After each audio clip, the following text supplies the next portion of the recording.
38 weeks and one day today. I can't believe it. I know I say the same thing every week, and I've said the same thing for the last 38 weeks, but I can't believe it. What's been going on since I last did a vlog, pregnancy vlog? Not much, really, but obviously the ECV failed, didn't work at all, still heads up. And on Wednesday they gave me another appointment to see the consultant, which I went to with Bobby, and it was such hard work with him running riot. He was just running riot, wanted me to chase him and play, and I was like, Bobby, I've just not got the energy. And it was a complete waste of time, because the consultant was just like, yeah, you don't really need to be here. You've already got a scan booked for the 2nd of November, and that's all we was going to arrange today. Why could you not have checked this out beforehand and given me a phone call to tell me, instead of having to trek there and back? But yeah, I'm back there on the 2nd of November for a scan, just to check his size and everything, to make sure he's not too big for me to have him normally, vaginally, whatever, however you want to put it. Hopefully he'll be under 8 pounds when I go in labour, and then they won't see it as being so much of a problem. They're thinking that because I've had 7 pound babies before, that obviously that's what my pelvis will, you know, my pelvis can pass a 7 pound baby. So I think they're like, well, if he goes over 8 pounds, then you're going to have a section. But we'll see, we will see. I might not, you know, we might have arrived by the 2nd of November, so we'll just have to wait and see, won't we? Also, Wednesday night, the same day that I went to the hospital, I was having contractions for about 2.5 to 3 hours. Every 10 minutes, near enough. I'm not sure how long they were lasting, but I did get a little bit excited at one point. They made me feel quite warm in the face, and the adrenaline started pumping around a little bit, I think. Got a little bit excited about that. I thought, well, if it's for real, I'll have a bath and they'll continue. If it's not for real, then they'll stop. But I had a bath, and excuse me, I had about 2 more after I got out of the bath, and then I fell asleep on the sofa, and that was that. No more contractions. So, like I said on Facebook, every little helps. Hopefully it's all like helping me to dilate and stuff, so we will see. Apart from that, I'm finding things quite difficult at the moment. I'm not going to lie about it and say that everything's easy peasy, because it's not. I don't have the energy to do all the things that I'd quite really love to do at the moment, and especially with the kids, and that makes me feel really bad. Fireworks are going off, can you hear them? I seem to sit down, think, oh, I'll sit down for 2 minutes, and then I'm sat there for an hour. And I just think, these things can wait. And then towards the end of the day, I get a bit of energy and go mad putting washing away and sorting things out, and it's quite strange. But yeah, I'm just trying, the way that I see it is, I'm just trying to chill out a little bit before he's born and make the most of relaxing myself. He'll be here when he wants to come, and some mornings I've woken up, and some evenings when I felt crappy, I've been like, I want to have him now. But then I wake up the next day and I think, it was the end of the day and I was tired, so I was bound to feel like that. But I'm just so achy at the moment. I get how I describe it as toothache between my hips. Sounds a bit crazy. Well, it is a bit crazy. It's like a really dull ache in between my hips, like pressure and achiness, and I describe it as toothache. That's just a me thing, I think. But I get that quite a lot. I'm still getting the pulsating in my back quite a lot as well.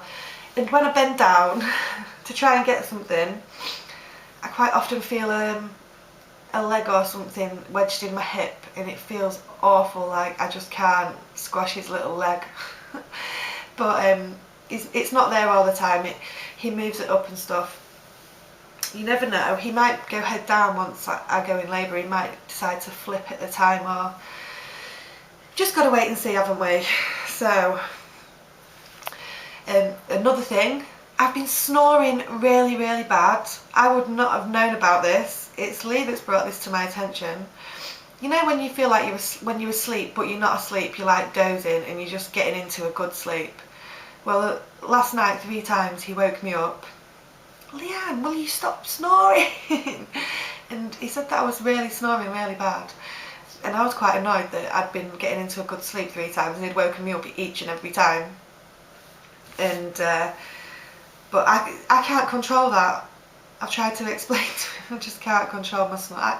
I've never had a problem with snoring before, so it must be a pregnancy thing that's bringing it on all of a sudden. So, but I'll show you my belly anyway. If I can fit through this table, I've had to move it about a little bit. Ugh. Sorry about my back, because under my eyes I'm tired.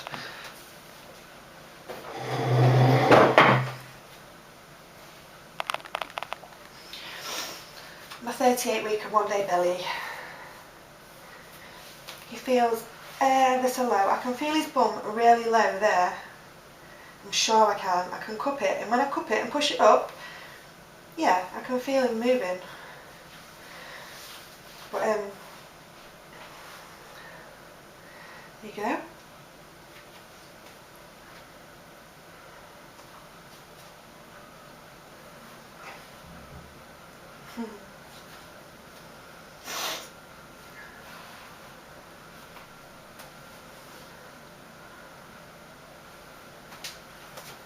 Another thing that has got me again this week, practically every morning I've woken up and thrown up. The joys of the end of pregnancy. I've just felt sick every morning I've woken up, pretty much, and I've been awake in the night again feeling starving, and I think a few times I've come down and made myself a ham and cheese sandwich. Make the most of being able to eat a lot while I still can, and I'm just really excited now to meet him. So the date today is like, I don't know what's the date today? 23rd of October, and he's due on the 5th of November. So that's like 13 days away. Wow. It just makes you excited about when he's going to decide to come and stuff like that. At the moment I'm not thinking of any self-induction methods. I'm trying to just go with the flow and enjoy it. It has crossed my mind a couple of times, but no, I don't want to rush. I'm going to try my hardest just to let nature take its course and not rush this one along. Do you know, I've not even drank raspberry leaf tea this pregnancy, and I did with the boys, but this time I've just bypassed it completely for some reason. I'm not sure why, because if my second stage of labour is difficult, then I'm sure I'll be regretting it, especially if he's breeching and I'm struggling. But yeah, I've given that a miss. A few people have asked me about the Badidas stuff, to go into a bit more detail, so if you like I'll do a separate video about it and what it's got in it and stuff and the use for it. Just let me know in the comment box if you want me to tell you a little bit more about it. Well, basically, I've not got it on me to tell you what's in it, but basically when you've had a baby and you're feeling grazed and you've had stitches and stuff, it really eases the pain and makes it a lot better. So, but yeah, if there's any more information you want to know, just message me in the comment box or message me or whatever. So yeah, 38 weeks and 1 day. I'm going to try and keep my camera fully charged in case I do go in labour. I want to record it all, like the early stages, the stages, and I don't want to miss the opportunity. Maybe it's my last opportunity to do so, so I don't want to miss that. So I'm going to try and keep my battery charged all the time and go on Facebook and let you all know what's going on. The link to my Facebook page will be underneath in the description box if you're not on there already. So yeah, I'll be updating in the week to let you know what's going on and how I'm feeling and stuff, if you'd want me to. And yeah, I'll see you soon. Bye bye.